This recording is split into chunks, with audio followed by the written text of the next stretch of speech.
What is behind this incompetence around the CCP, who's been very clear that they want to overtake the United States as the #1 superpower? Well, you're right about that. And anybody who follows what the communist Chinese are doing, they are intent on global domination by the time we get to the midpoint of the century. This is their goal. And if the U.S. is not going to stand up to the communist Chinese, nobody else is going to stand up to them.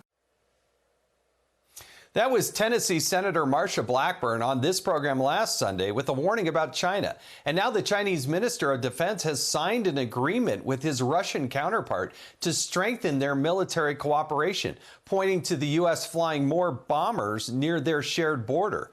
Joining us now, Lieutenant General Keith Kellogg, former National Security Advisor to former Vice President Pence. He's also co-chair of America First Policy Institute Center for American Security and a Fox News contributor. Thank you so much for joining us here. What are we to make of the relationship now between Russia and China, this new agreement that they signed? Is that anything that we should truly be worried about? Yeah, thank you, Jason, for having me this morning. Look, the agreement itself, I would say no. This is kind of like normal procedure.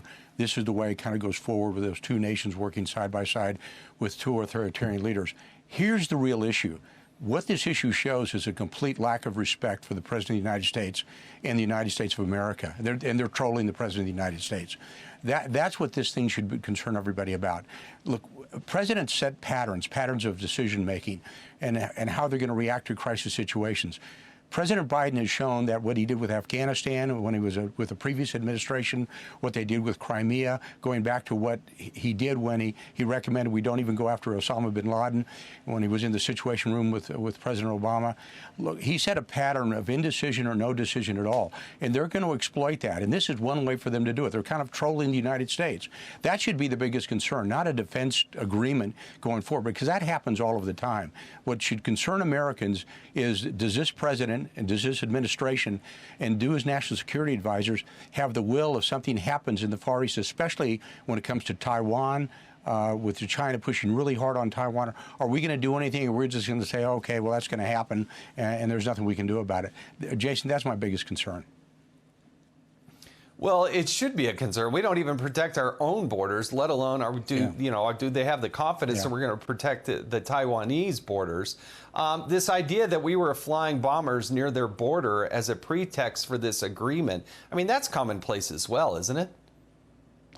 Yeah, it is. We've done that. We did it all the time. But here's the difference. When President Trump was in his position out there, he would make it very clear to the Defense Department not to do any provocative maneuvers that would cause some type of reaction, either with the North Koreans or the Chinese. There was no reason to do it. So when you fly the bombers that close, and I think they got within 14 nautical miles of the Soviet border and the Chinese border, that was kind of like, okay, let's not go there. There's no reason to have provocation, especially when you're trying to make sure that there's some stability in that part of the world. So there's really no reason to do it. But it happens all of the time. They do provocative maneuvers. We do provocative maneuvers. So that's the reason I didn't get too excited about it. I said, yeah, okay, they've signed an agreement. It really doesn't mean very much. It's going to make a lot of news, but nothing more than that. So President Xi Jinping was recently quoted as saying that he is not trying to dominate in Southeast Asia. That's sort of laughable, isn't it, at this point? Yeah, I mean, it's beyond laughable. Look, this is the same guy in the Rose Garden in 2015, President Xi told President Obama in the world that he would not militarize the South China Sea, the Spratly Islands. Within a year, he had militarized the entire South China Sea, building fortifications out there. Of course, he's expansionist. Of course, that's what he's trying to do.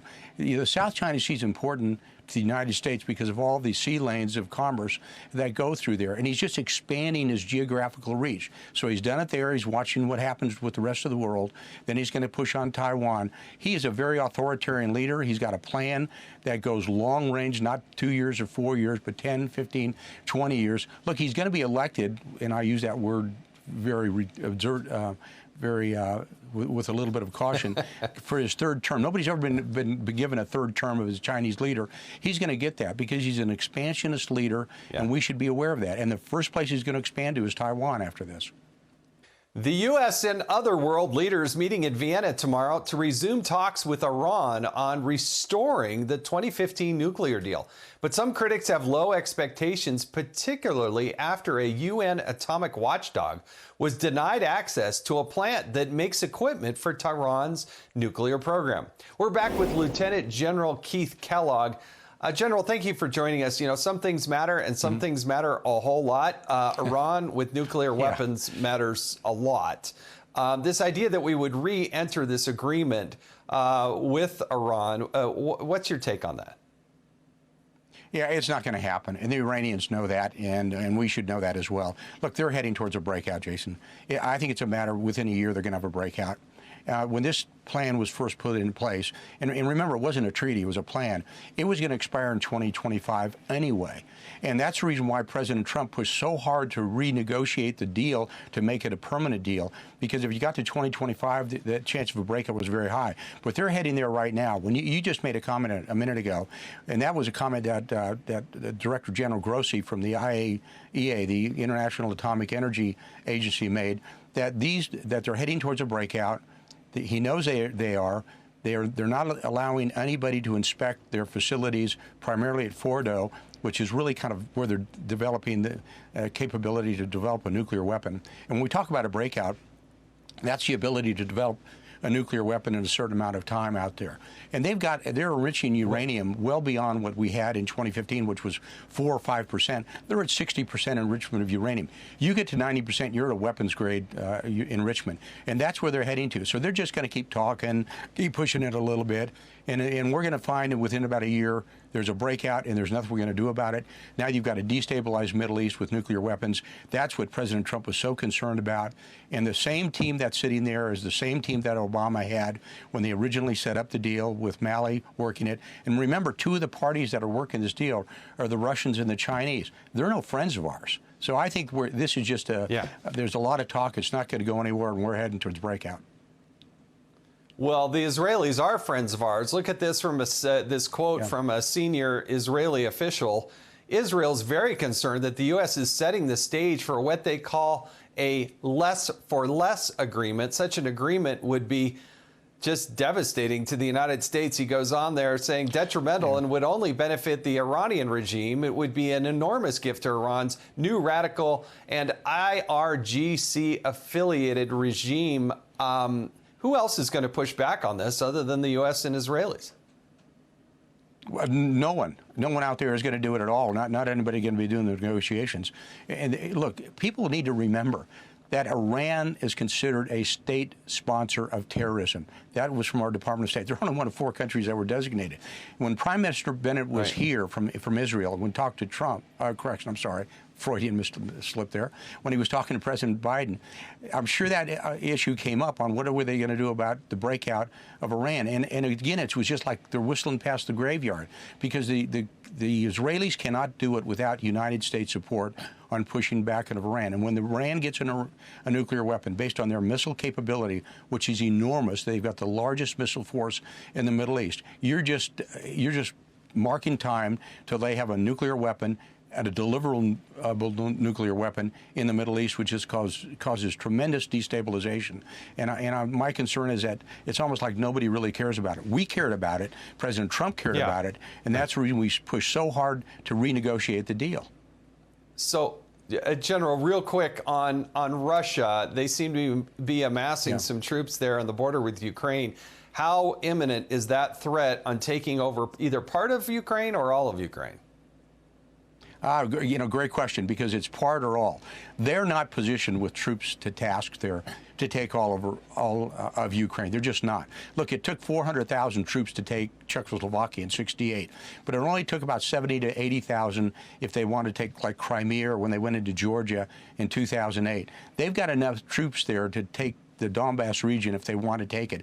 But they're not going to invade Ukraine proper. And I think they're just rattling swords right now. They're just trying to see what our reaction is going to be.